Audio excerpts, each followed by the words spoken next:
Live from downtown Detroit, Local 4 News at 11 starts now. How to manage the business of marijuana. The city of Harper Woods hashing out what pot will look like in that community. At issue, how many retail marijuana businesses is the city willing to say yes to?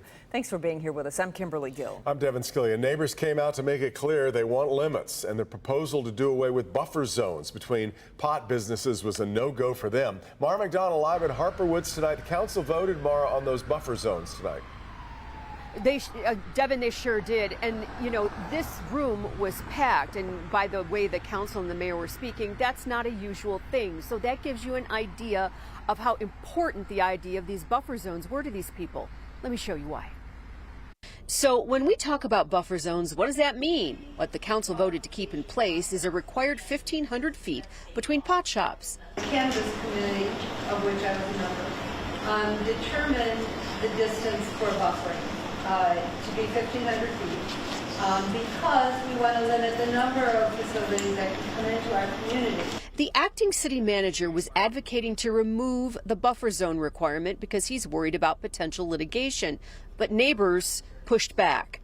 I'd like to invite you over to my house so you can see exactly what you are proposing, how it will affect our neighborhood. Worried that without that buffer, the amount of marijuana shops would have no limit. We understand that marijuana is legal that it's going to come, but we want to be part of that conversation. That Harper Woods will have retail marijuana is not in question. It will, but where and how many there will be is. The current ordinance suggests Harper Ave and Kelly would be the areas suitable.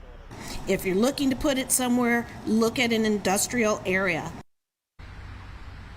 Back here live. So for now, that 1,500-foot buffer remains, but there's more work that needs to be done here. We're live in Harper Woods. I'm Mara McDonald, Local 4. Yeah, that's clear. All right, Mara. A judge reverses course after sending a Macomb County police chief to jail. Richmond Police Chief Thomas Costello was sentenced to 5 days in jail by Judge William Hackle. Costello was in court to plead no contest to a misdemeanor charge related to misuse of the statewide law enforcement information network, also called the LEAN. But after hearing from witnesses, Judge Hackle sent Costello to jail.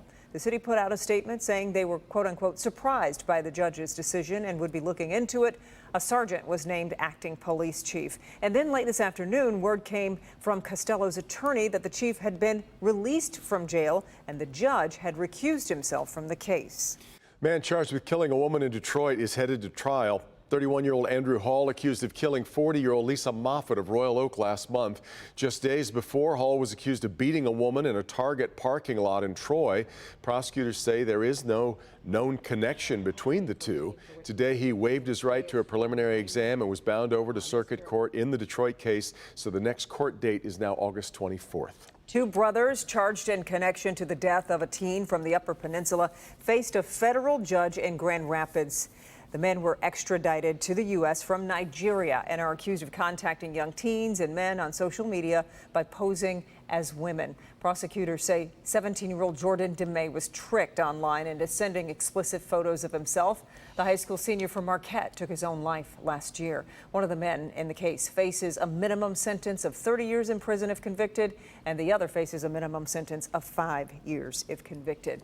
7 Metro Detroiters facing charges in connection to an auto theft ring. Ford Bronco Raptors started disappearing last fall from a factory lot in Canton Township and from 2 other locations in Dearborn and Woodhaven.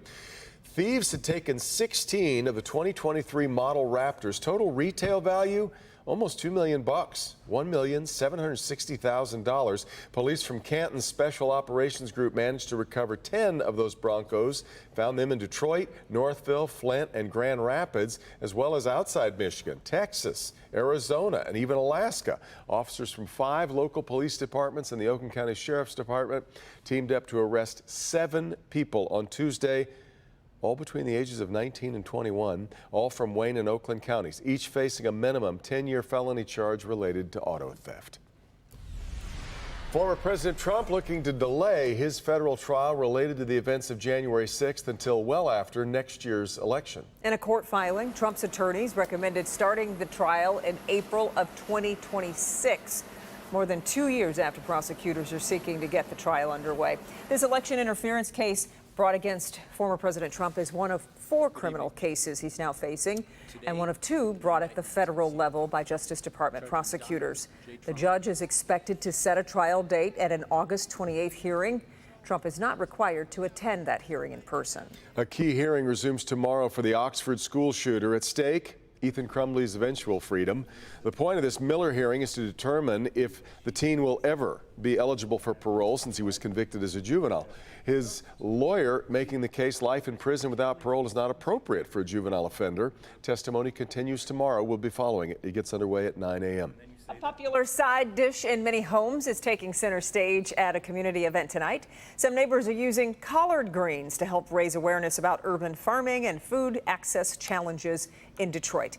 Damon Fernandez is here explaining how one group hopes a collard green cook-off could be key in making change. Damon.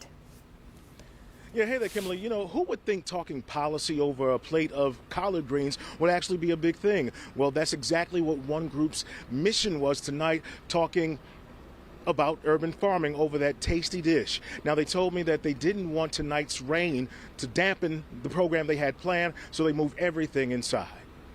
They're pretty good. Neighbors let their taste buds lead them.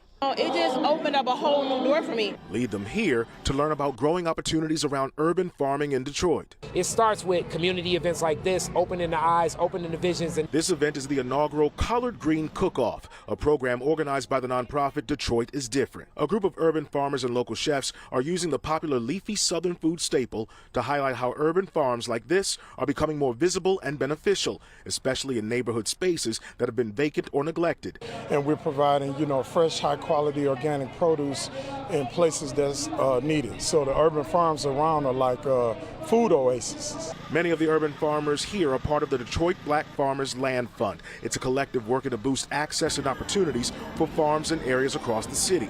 As black people, as black Detroiters, it's really important that we know where our food is coming from so that we can kind of take charge of our health. Chefs whipped up a variety of collard green dishes for folks to sample at this event. Levon Calhoun of Buddha Foods won the cook-off with the vegan variety. He says sourcing from urban farmers in Detroit has been key to his success.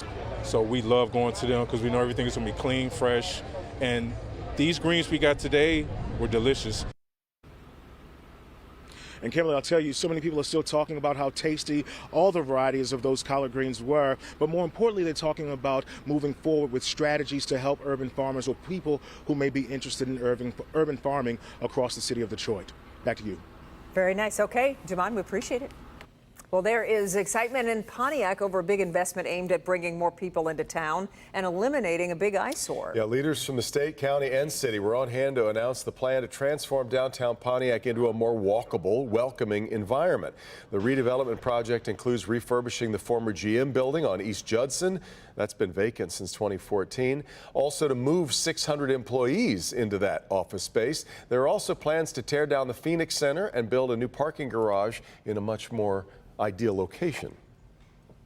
It's also, though, about eliminating and finally demolishing this ugly eyesore of a parking structure that has divided our downtown into 2 halves and blocked our main street, Saginaw Street. So it's about reconnecting our main street through our downtown.